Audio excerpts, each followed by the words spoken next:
Tapi pikiran itu bisa membuat sesuatu itu bergerak sesuai dengan apa yang kita pikirkan, akan menjadi nyata. Sekarang kalian puasa Kamis, betul?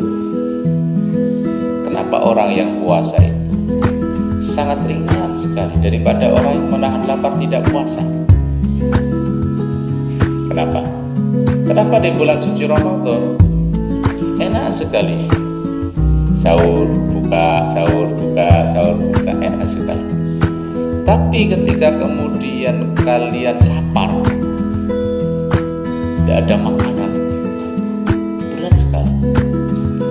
Salah satunya adalah ketika kalian berpikir,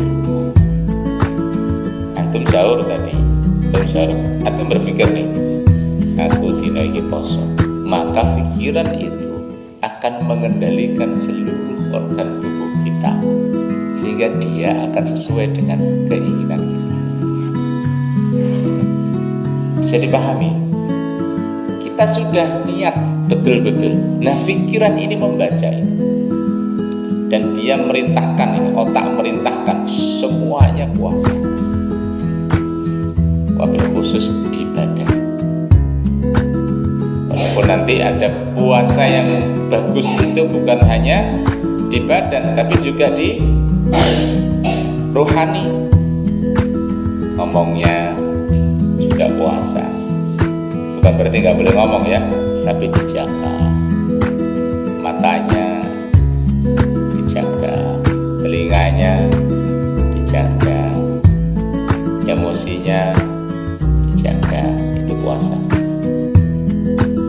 Tapi secara fisiknya, ketika kalian sudah niat puasa, pikiran kalian, otak kalian itu otomatis bekerja, sehingga kapan aku mangan kok pas azan maghrib, langsung kasih perintah. Itu dahsyatnya manusia yang diberikan otak oleh Allah, hebatnya manusia, seperti itu hebat. Maka betul-betul kalau kalian bisa membuat otak kalian berpikir kalian itu positif, Masya Allah, tidak ada yang tidak mungkin, semua akan jadi kenyataan dengan izinnya Allah Subhanahu wa Ta'ala.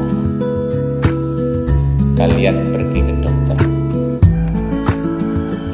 kalian di rumah waktu pulang sakit, kebetulan ada dokter langgaran kalian, mohon maaf, bukan hanya dokter, bukan dokter aja, di bawahnya dokter itu ada, namanya apa? Perawat, suster, bidan. Biasanya kan ada yang buka praktek, tau kalau di desa, praktek bidan siapa. Tapi yang di situ bukan hanya orang hamil dan melahirkan, tapi orang sakit juga ke situ. Sampai waktu saya di rumah itu saya sakit saya itu di kepala saya benjol. Makanya ketika kalian pulang itu saya sakit. Jadi kalian bahagia, saya sakit. Kalian bahagia, saya menderita. Ya, kalian pulang, saya menderita, sakit, saya benjol di sini. Ternyata sampai dengan kepulangan saya waktu itu saya harusnya saya mampir ke pesantren Al-Izzah. Sudah janjian nggak kuat, ya sudah, karena pusing sekali. Untuk tidur nggak bisa, miring susah, rumah susah, mengkuruk tambah susah. Di sini pas soalnya. Ini apa? Sampai leher saya ini tegang. Jadi ini sakit, kesini sakit, kesini sakit. Saya pulang saya cari referensi di mana sih dokter. Menurut saya harus dibedah. Kepala saya di sini tuh harus dibedah kecil. Menurut saya, tak rasakan sendiri. Terus direkomendasikan, ada namanya dokter ini, tepatnya di sana.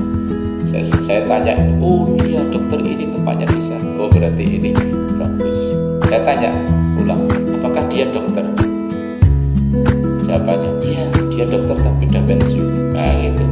Saya datang gitu kan, tak cari, nggak ketemu. Tapi ternyata kemudian saya balik lagi tanya akhirnya ketemu namanya X. Saya bilang dokter X, pada nggak kenal kalau namanya dokter tetangga-tetangganya, tapi Pak X itu. Saya ke situ qadarullah-nya tutup, bukanya sore, ada pelangkat dan tak lihat itu bukan dokter, tapi itu adalah orang kesehatan atau mantri kalau bahasa Jawa. Itu bukan dokter, tapi bisa memberikan resep obat. Nah, kenapa orang kampung itu ke situ? Kenapa orang desa itu ke situ? Pikirannya yang terbawa.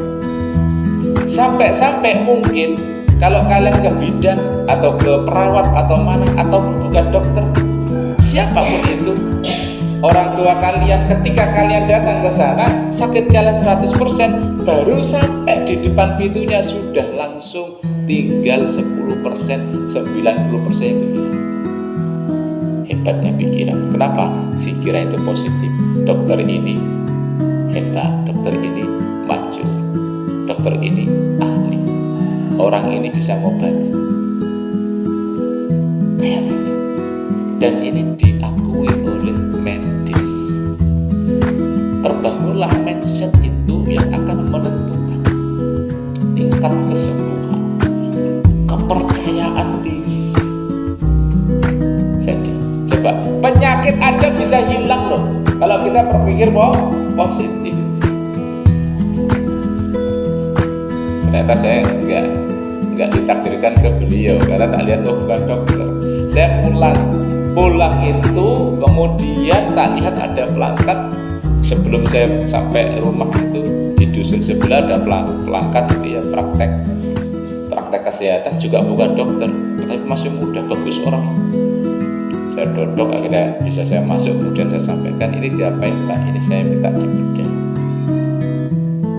Itu sama anak muda itu. Akhirnya dibersihkan tuh, kemudian dipelotot, ternyata ada nanahnya sampai habis, terus dikasih obat pengering. Ketika sudah selesai di sini dipelotot selesai, alhamdulillah, ternyata di sini bernanah semua. Itu yang membuat saya pusing gak karu-karu. Diambil nanahnya, selesai, sehat sampai sekarang. Sesederhana ini.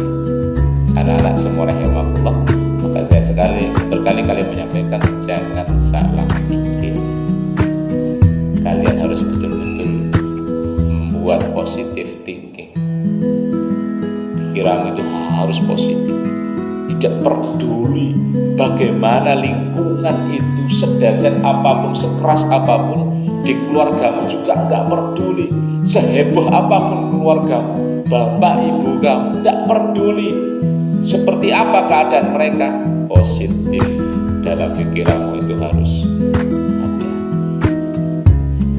Bahkan tidak peduli jejakmu itu kali kayak apa. Nanti kalau yang tak panggil, mudah-mudahan ini diberikan obatan nasuha itu ya. Karena saya selalu berpikir positif untuk kalian. Saya sama santri itu tidak ada dendam sama sekali. Ketika dia nakal saya terima, tapi saya akan berusaha supaya dia jadi orang baik. Kenapa? Yang tak bayangkan bukan kalian, tapi orang tua kalian yang penuh harap. Orang tua kalian yang ketika mereka sholat, dalam sholatnya itu mendoakan kalian. Yang sampai sekarang mereka juga merelakan cintanya, merindukan kalian serindu-rindunya. Ditahan itu supaya kalian belajar. Maka saya berpikir positif untuk kalian. Tak bayangin nih orang tua kalian, ya Allah, mereka punya harapan besar, saya harus mewujudkan.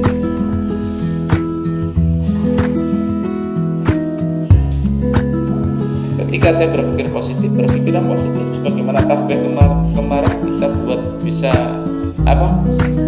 muter bareng-bareng itu lebih keras. Kalau tak jarne bareng-bareng itu mau ini kekuatan pikiran itu bisa menggerakkan. Apalagi hanya kalian nakal. Yang penting apa? Nakal berhenti, tobat nasuha, pikiran positif dikembangkan, pikiran positif dikuatkan, selesai. Tidak ada yang menghalangi kalian sukses. Allahumma jelas tidak ada.